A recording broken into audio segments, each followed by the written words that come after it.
ओम श्री गुरुवे नमः। अखंड आनंद बोधाय शिष्य संताप हारिणे सच्चिदानंद रूपाय रामाय श्री गुरुवे नमः। ओम शांति शांति शांति। ओम। प्रणाम भगवान। श्री विचार सागर दर्पण स्वामी श्री मनोहरानंद जी महाराज और हमारा पंचम तरंग चल रहा है भगवान, जिसमें जो है मध्यम दृष्टि जी गुरु जी से यहाँ पे ईश्वर को जगत उत्पत्ति की इच्छा क्यों हुई ये पूछ रहे हैं। और भगवान यहाँ पे जो गुरु जी ने जो है वो सूक्ष्म सृष्टि का निरूपण बताया और इसमें बता दिया कि भाई जीव जो है वो कैसे कैसे जो है वो ये मन बुद्धि चित्त अहंकार और ज्ञान इंद्रियां कर्म इंद्रियां पांच प्राण इनका जो कैसे पंचीकरण होता है और कैसे ये बनता है। और यहाँ पर फिर अब भगवान जो अदृष्टि है वो पूछ रहे हैं कि भाई भगवान वे तीनों शरीर व पंचकोशों कोश भी कृपा करके बतलाइए। तो उत्तर में गुरु जी बता रहे हैं कि हे शिष्य, कारण सूक्ष्म और स्थूल ये तीन शरीर हैं। उनमें कारण शरीर जो है मलिन सत्वगुण सहित अविद्या अंश जीव का कारण शरीर कहलाता है। मलिन सत्वगुण सहित अविद्यांश जीव का कारण शरीर कहलाता है तथा शुद्ध सत्वगुण सहित माया ईश्वर शुद्ध सत्वगुण सहित माया ईश्वर का कारण शरीर कहलाती है। ऐसे ही सूक्ष्म शरीर में बता रहे हैं कि उत्तर शरीर के आरंभिक 5 सूक्ष्म भूत मन बुद्धि चित्त अहंकार और 5 प्राण 5 कर्म इंद्रियां और 5 ज्ञान इंद्रियां ये सब मिलकर जीव का सूक्ष्म शरीर है। और सब जीवों के सूक्ष्म जो शरीर मिलाकर ईश्वर का जो है वो सूक्ष्म शरीर है।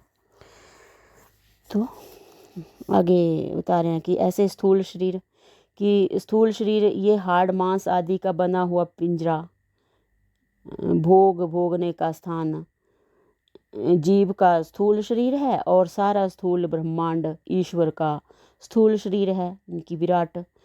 और अन्नमय प्राणमय मनोमय विज्ञानमय तथा आनंदमय ये जो हैं पांचों कोश भी ऊपर कहे हुए तीनों शरीरों के अंतर्गत ही आते हैं।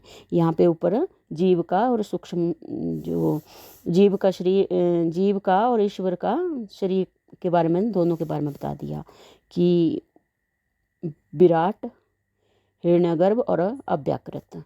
तो अब बता रहे हैं कि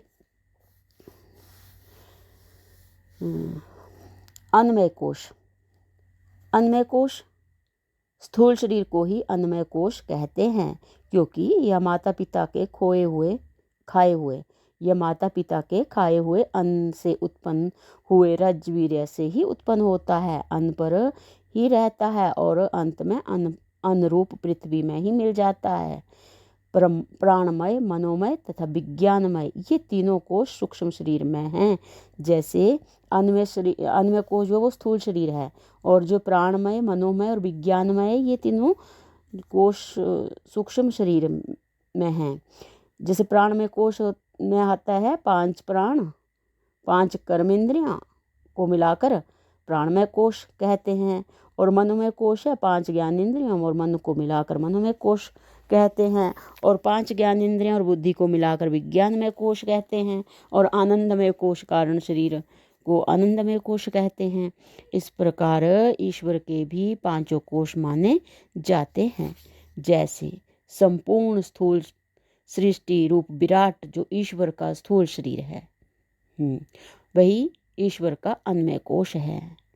समष्टि कर्म इंद्रियों के अधिष्ठाता देवता रूप अग्नि इंद्र उपेंद्र प्रजापति और यम ये 5 ईश्वर के कर्म इंद्रिय और समष्टि प्राण व वायु का अभिमानी देवता रूप ईश्वर का प्राण, ये सब मिलाकर ईश्वर का प्राणमय कोश है। और नंबर 3 है कि समष्टि ज्ञान इंद्रियों के अधिष्ठाता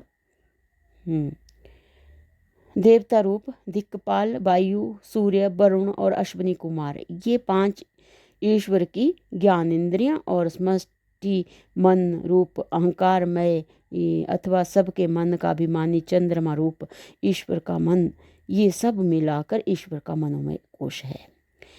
उक्त ज्ञानेंद्रियों के अधिष्ठाता देवता 5 ईश्वर की ज्ञानेंद्रियां और समष्टि बुद्धिमय महतत्व रूप अथवा सब बुद्धियों का अभिमानी ब्रह्मा रूप ईश्वर की बुद्धि, ये सब मिलकर ईश्वर का विज्ञानमय कोश है। समष्टि अज्ञान माया जो ईश्वर का शरीर है वह ईश्वर का आनंदमय कोश है। समष्टि अज्ञान रूप माया जो ईश्वर का शरीर है वह ईश्वर का आनंदमय कोश है। तो अगली शंका है भगवान इनका कोश नाम क्यों पड़ा? तो उत्तर में गुरुजी बता रहे हैं कि हे शिष्या, कोश कहते हैं मियान को। जैसे मियान तलवार को ढक लेती है, उसी प्रकार ये 5 कोश भी आत्मा के असंग आनंदादिक विशेष रूप को ढक लेते हैं। इसलिए इन आनंदमय आदिकों को कोश कहते हैं। आनंदमय आदि, अन्नमय आदि मतलब अन्नमय कोश, प्राणमय कोश, मनोमय कोश, विज्ञानमय कोश और आनंदमय कोश, इनको कोश कहते हैं क्योंकि ये आत्मा के असंग जो आनंद आदि को विशेष स्वरूप को ढक लेते हैं। तो इसकी विस्तृत व्याख्या जो है भगवान, वो हम अगले सत्संग से कंटिन्यू करते हैं। प्रणाम भगवान। ओम शांति ही शांति ही शांति ही। ओम।